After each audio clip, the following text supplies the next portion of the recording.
Hi, my name is Nomalanga Mhlauli-Moses with the blackhomeschool.com and successfulblackwoman.com.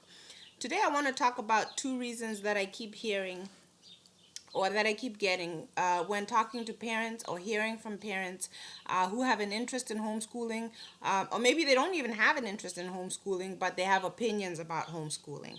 And they feel like it doesn't work, and they offer these two reasons.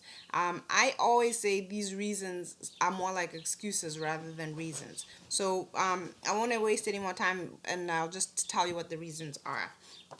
I'm just looking at my notes. So the first thing is people say, well, I have to work, okay? If there's no money, then we can't pay bills, let alone homeschool. Because the homeschool, even though it doesn't cost anything, there are some requirements. You do have to kind of invest some money sometimes in curriculum and resources and tools, crafts, and so forth. So you do need money. And that's a realistic thing, and you can't escape that. But guys, the one thing that I want to talk about when we talk about work, and we talk about making money is use me for example. I'm a work at home mom. I don't ever call myself a stay at home mom, or maybe I do, but I'm not really just a stay at home mom. I'm a work at home mom. I'm a work at home wife, okay? And there's a big difference. The difference is that even though I don't go to a building and sit there for 8 hours, 10 hours, 12 hours, whatever other people do.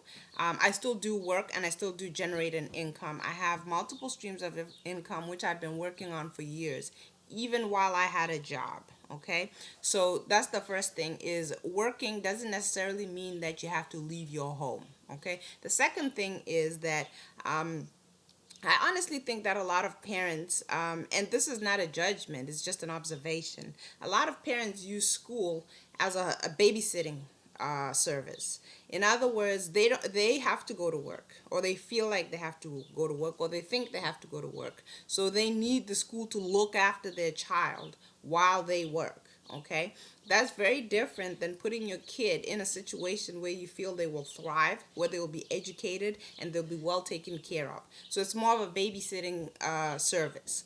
And again, this brings me back to exploring the option of homeschooling and working from home.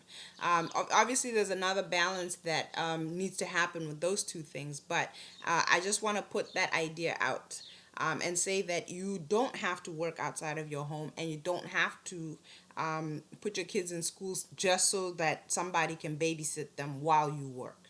Okay, so the first reason, that was the first reason, is no, people say they have to work or they have to make money. Okay, the second thing is also observing a trend of individualism.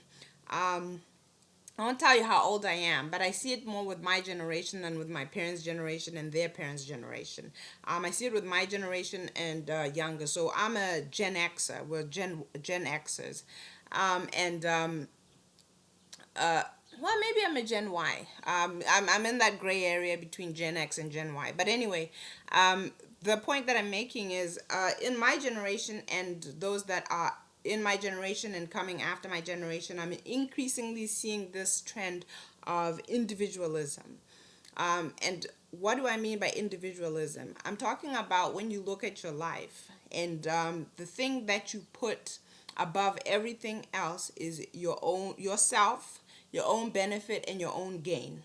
And you give little, if any, consideration to anything other than yourself. Okay, I don't want to do XYZ, so I won't. Okay, forget everything else, forget everybody else. Okay, I don't feel like dealing with people, so I'm not going to deal with people. And sometimes people are talking about their family members. Some people are talking about, I don't want a spouse because I don't want to deal with X, Y, and Z.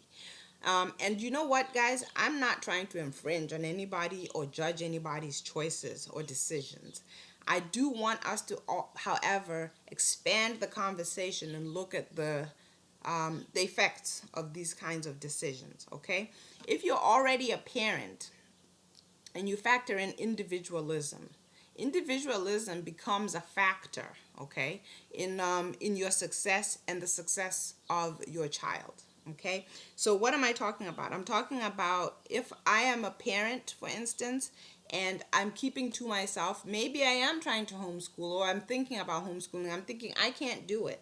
Okay, I'm not good at math, and I'm not going to be able to teach my kids math. But if you're looking at yourself homeschooling as an individual, then that is almost always true. But how about if you look at a co-op?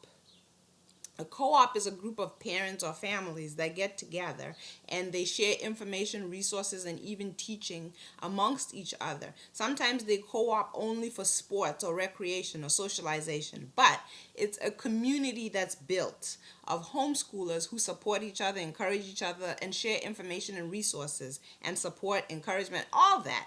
So you're moving away from this individual mindset to a mindset where you're thinking about other people. You're cultivating relationships, okay? And there's a service part of this. You have to volunteer to help other people. You don't just go into it so that people can help you, and you have no intention of helping anybody else. So this again is a departure from this individualistic thinking, okay? The second thing is I want to address is single parenthood. Again, I want to preface this by saying that my conversations with a lot of women who are single, even men, okay, who are raising children as single parents, it was not their choice. In other words, maybe they made a choice or a decision down the line after the child was born to leave the spouse or the partner or whatever it is, but they didn't actually have a decision that they made and said, you know what, I want to be a parent and I want to do it by myself. This is a decision that comes after the fact, so it's not really a choice. However, if it is a choice, I want to again expand the conversation and think about the fact that what's better, two incomes or one income? In terms of this, again, we're talking about this individualism.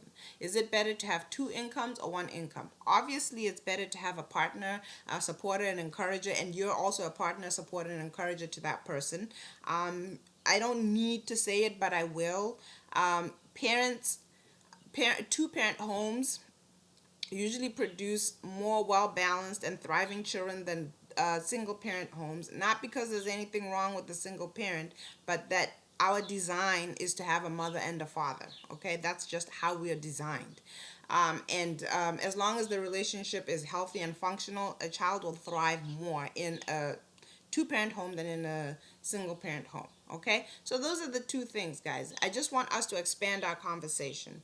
And I'll go back to the first reason. If money or work is the reason that you think you cannot homeschool or you cannot give your children an adequate education or the attention that they need to get the best education, consider that you can work from home, okay?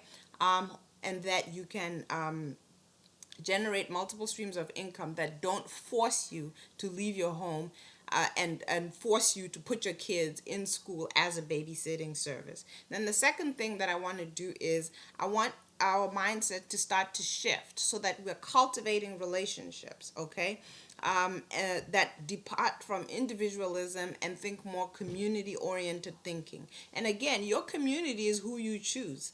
I personally would love to have more family around me, and I can't always have that, but I build community. Sometimes the community is online, sometimes they're in person, sometimes they're international. Whatever it is, if you have something in common, you can build a community, and then that community will help you, and you can also help them. But it requires us to remove ourselves from this individualistic thinking, okay, and move towards a more community-oriented thinking. This is how we're going to be more successful. This is how our kids are going to be more successful. So just a few thoughts for you guys to ponder. Again, my name is Nomalanga Mhlauli-Moses. I am the founder of thebblackhomeschool.com, and I'm also the founder of the successfulblackwoman.com blog. Take care, guys. Until next time.